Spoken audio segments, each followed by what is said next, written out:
Oh, my name's Fox, and I'm Fox, and welcome to another video on Kingdom Hearts, as well as another video on the 7 Seekers of Light and the 13 of Darkness, which I did one a couple months ago, where I did talk about what the possible, basically, 13 Seekers were, which I got some of them right, kinda, very kinda. But now we have, of course, more info on Kingdom Hearts 3, as well as a couple trailers to tell us this. Well, I kind of wanted to go down the list and talk about it, because there's also some that I kind of consider still possible and aren't really, solidified yet. And that's what, and I'll go through the list right now. It's Master Xehanort, for the Seekers of Darkness, Master Xehanort, Exemnis, Ansem, the Seeker of Darkness, Saïx, Zygobar, Vanitas, Larxene, and Luxord. And if you're wondering why Marluxia is on that list, even though apparently in the Japanese version of one, I'm still holding out that he is part of his own organization, since again with his whole backstory connected with Kingdom Hearts Unchained Key and / Union Cross, as well as what he said in the original trailer, but also what is it in Kingdom Hearts in the newest trailer, or the Pirates of the Caribbean trailer, but the Japanese one. Marluxia is given a scene and you see him, but a lot of people are saying like he's been Norded, because you actually can kind of see that his eyes are a different color and they are like a yellowish color, which usually should strongly solidify that, oh yeah, he's been Norded.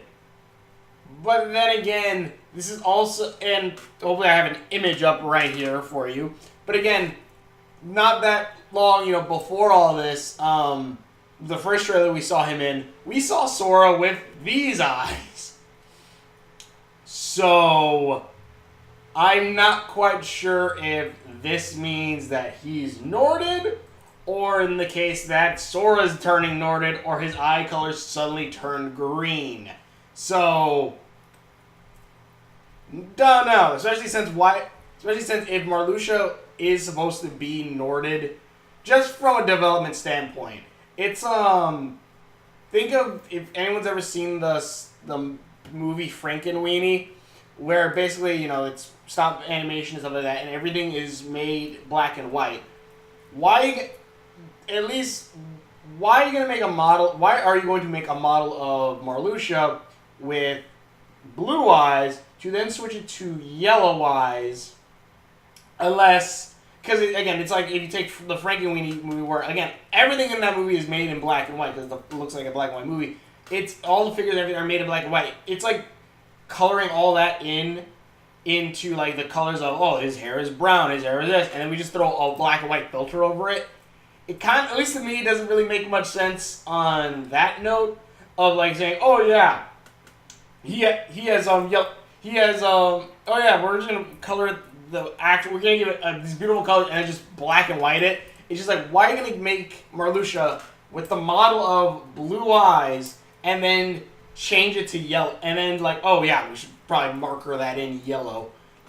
I don't know. It could be that they're doing like they could be kind of doing like a Thor Ragnarok or Infinity War kind of thing. Spoilers, kind of. But basically, in the trailers, there are some characters who are missing some parts of themselves that are showing that they either have those parts in or they don't have those parts in the actual movie, like because of digital editing and stuff like that. So it wouldn't surprise me if maybe that's the case, that like that's on either side. But Marluxia, I'm really hoping that if maybe it's like a technical glitch, like Sora having green eyes, assuming that unless Sora is slowly turned into a Xehanort, which is a high probability because he's not really on my Keyblade wielders list right now. But light wielders of light, 7 lights. But yeah, Marluxia, I'm still holding out on that he might actually be still part of his own organization, or he's making his own organization. I'm holding out for that. And then another possible Secret of Darkness I have is Replica Riku. And this, again, is a high... This is possible because, again, we've seen him in the organization coat in 3D, Kingdom Hearts 3D. But also, because Riku is going to bequeath his Way to Dawn, which, yeah, his Way to Dawn, he's gonna give that to Replica. And we see them both, like, hanging out on the beach at the end. Or at the end of the Pirates of the Caribbean trailer, which makes like the second reason why that was like one of my favorite trailers for Kingdom Hearts 3. Actually, that and Pirates being in it, but since they're hanging out there, I'm kind of hoping Replica actually will be one of the 7 lights, or if anything, he was supposed to be a secret and then switches to the lights, and then basically probably becomes Riku's apprentice. I'm kind of really hoping that's the case. I want him to wield the broken Way to Dawn. There's also a cool picture that this one artist drew. I can't remember what it's... Sorry, I have the computer right here. But I can't remember what it is, but it's a cool picture that has like Riku and Replica Riku like basically almost fist bumping in like a sunset sky. It looks really cool. Go check out that artist. Will probably have like a link to their their DeviantArt page. But it's a really cool picture. But yeah, I'm kind of hoping Replica will either switch sides or, you know, not be evil. And then another possible is, of course, Aqua, which, yeah, we see straight up in the trailer, white hair, yellow eyes, which, golden eyes, amber eyes, whatever. Which, in that case, again, I'm still iffy on, because from a game point wise, she will probably be Riku's like main antagonist until he gets out of the realm of darkness.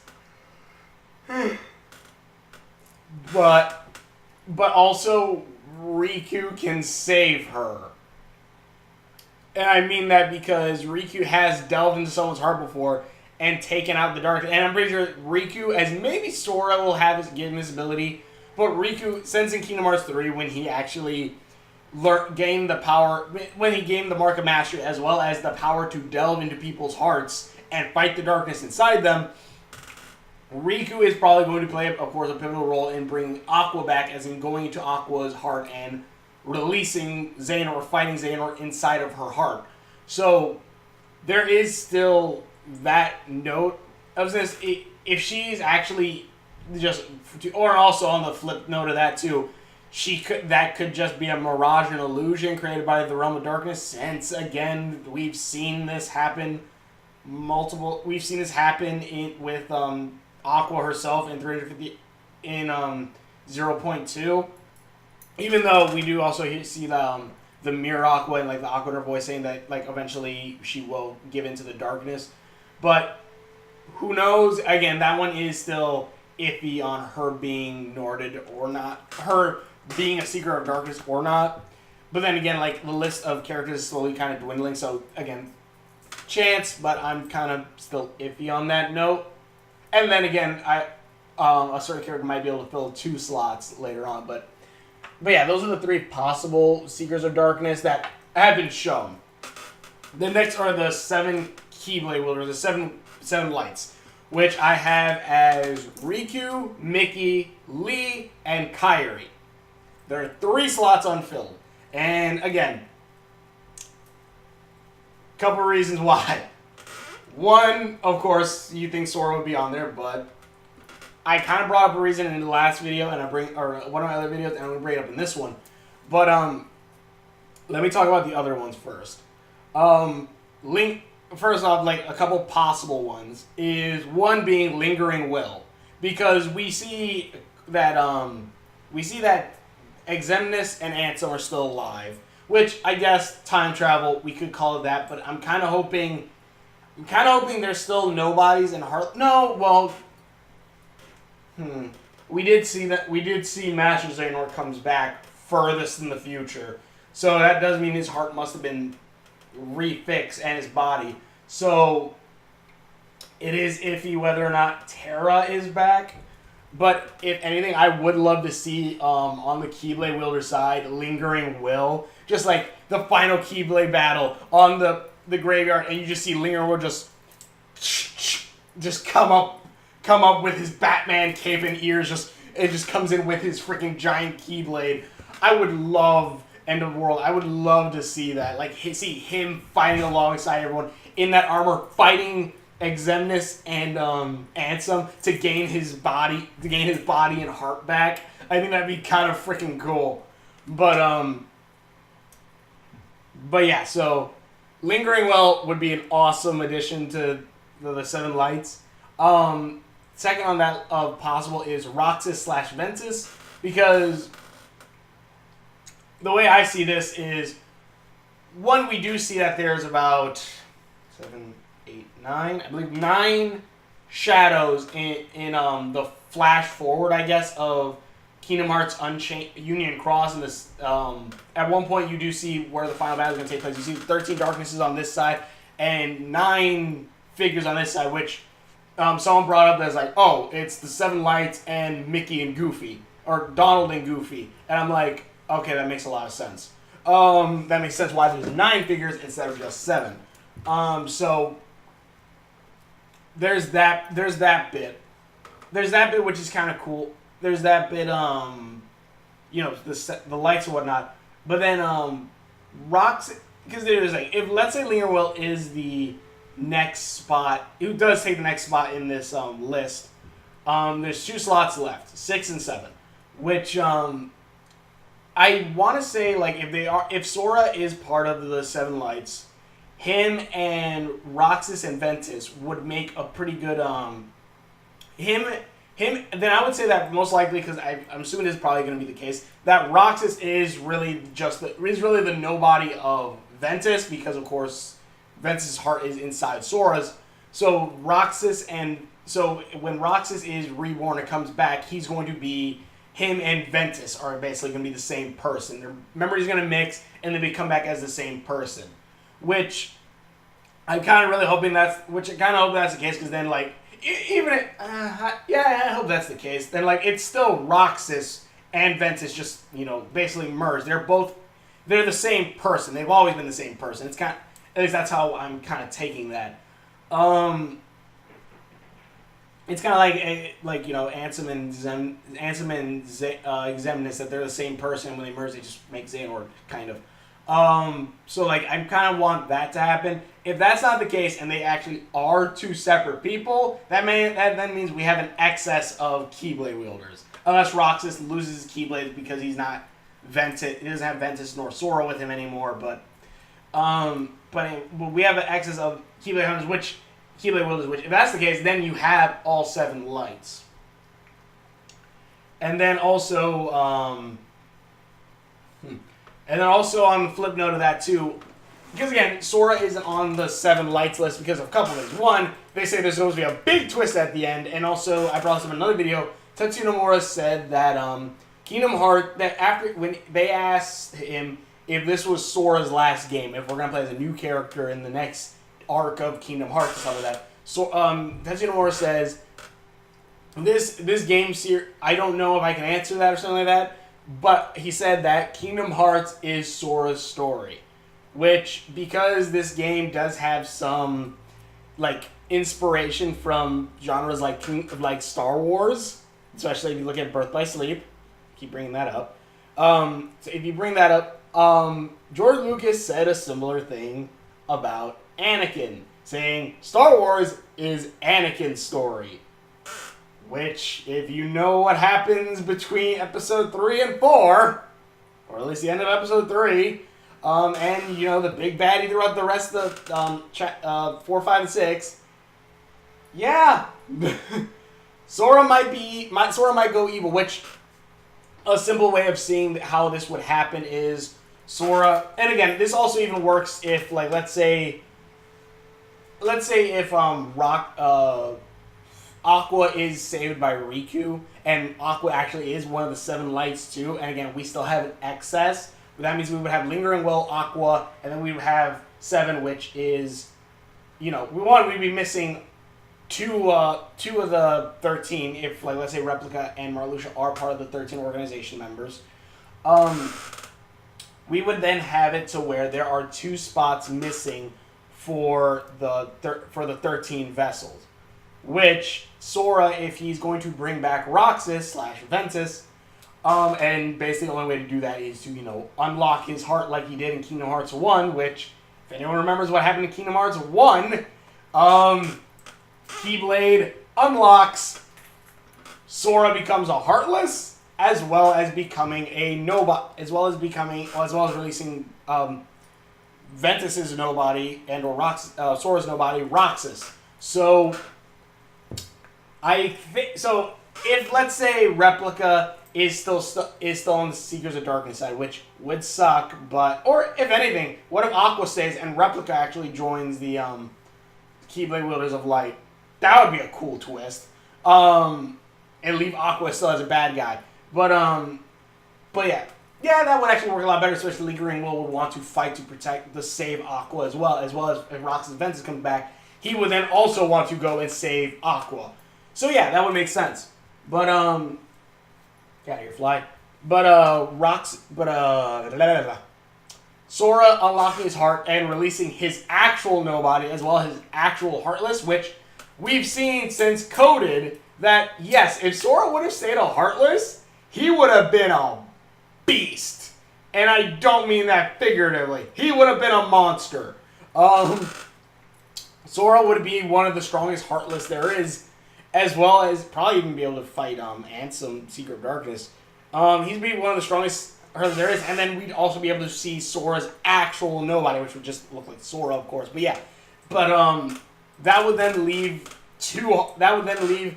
filling two slots in the Seekers of Darkness. That way, then, assuming Aqua stays with the Organization 13, the new Organization 13, which I would kind of prefer. Now that I think about it, we would then have the list as Master Xehanort, Exemnis, Ansem, Saïx, Zygabar, Vanitas, Larxene, Luxord, Aqua, Marluxia, and then what is it? It's Aqua, Marluxia. I do not realize that I am now missing a number. So we are still missing one Secret of... Young Xehanort. I'm a freaking idiot. I realized after a couple minutes that I forgot to add Young Xehanort to the mix. Forgot about it. Sorry. But in any case, yeah, so... If let's say Replica Riku doesn't join the organization, or on the off chance, or the other chance, Aqua doesn't join the organization, Replica stays with it. But I'm more leaning towards Replica joining Light more than Aqua again. So, because again, it would be way more drama with Lingering Will and Roxas / Ventus fighting to save Aqua. So that would be kind of cool. But yeah, basically you would leave 2 slots open, which would be Sora's Heartless, and Sora's Nobody, which would be kind of cool, I think, to see.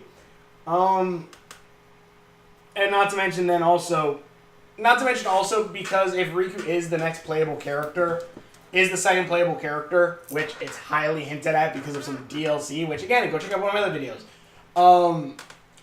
It would be kind of cool for like the final battle, you fight Sora as Riku. And it'd be kind of a cool parallel to like the first fight you ever have against Riku on like Destiny Islands, but now it's almost flipped to where now Sora is now the main bad guy or bad guys in that end, and you have to fight as Riku now, and basically to beat him. I don't know. I think that'd be kind of a cool thing. I'm sorry I totally missed Young Xehanort for some reason. I was like, oh yeah, right. I forgot the Young Xehanort. The fuck did I forget him? But yeah, if Marluxia is still part of the organization, which, alright, fine, whatever. Maybe he's trying to take him out from within again. I would like to see like the last 2 slots filled by Sora's Heartless and Sora's Nobody. Xion also, if Xion is brought back, which is a high probability, maybe Xion will also join the organization, or maybe if anything, Shopi. Because again, there's so many Keyblade wielders, it's hard to figure out what the fudge there are so many Keyblade wielders to the point to where, like, maybe Shiyun will come back later. Maybe in another game. Maybe she will come back at the end of this one. I don't know. But yeah, and also, what the heck does this mean then that, like, Kyrie's gonna try to bring back Naminé? And then will Naminé have a Keyblade then, now that I think about it? I don't know, there's still a lot of ways this could go, but what I would like to happen, if Marluxia has to be part of the organization, which, kinda hoping not, but, you know, then Master Xehanort, Exemnis, Ansem, Sayax, Zygobar, Vanitas, Larxene, Luxord, Aqua, Marluxia, Young Xehanort, Sora's Heartless, as well as Sora's Nobody. That is what I kind of want to see in the Seekers of Darkness, and then as for the Seekers of Light or the Guardians of Light, Riku, Mickey, Lee, Kyrie, Lingering Will, because again, Lingering Will, Roxas, because again, them making it to where one, Lingering Will wants to, of course, get his body back by fighting Ansem and Exemnis, as well on top of that, trying to save Aqua would be kind of freaking cool. Would be really freaking cool, and then on top of that, Roxas / Ventus also, again, having both Roxas and Ventus' memories, going to save Aqua as well would be awesome. And then Replica Riku, of course, joining with Riku, basically being either his younger brother or his apprentice. I think it would be, because again, I want to see the dynamic between those two, because you could make some cool stuff happen with those two, I think. But yeah, that's just my thought process. That would be, one, a cool twist on some things, would bring up a bunch of hype from, like, the final fight between these two sides, and I would love this, and again, because it would be cool to see, not to mention it would be cool to see, like, maybe Riku actually beats Dark Sora, because of course it's gonna be, like, close to the end, and, like, Riku does what he does in, like, the ending of Kingdom Hearts before he disappears and becomes Ansem, is he does the hand thing, like, Sora, come back to us, or something like that, and Sora disappears into the darkness or something, and thus leaving it open for the next series of games and whatnot, and leaving Sora as the next villain, if anything. I don't know, but tell me what you guys think in the comments below. Thanks for watching. A bunch of videos that I've done, links are on my face, quick runs are on there somewhere. Tell me what you guys think, and we will. See you later.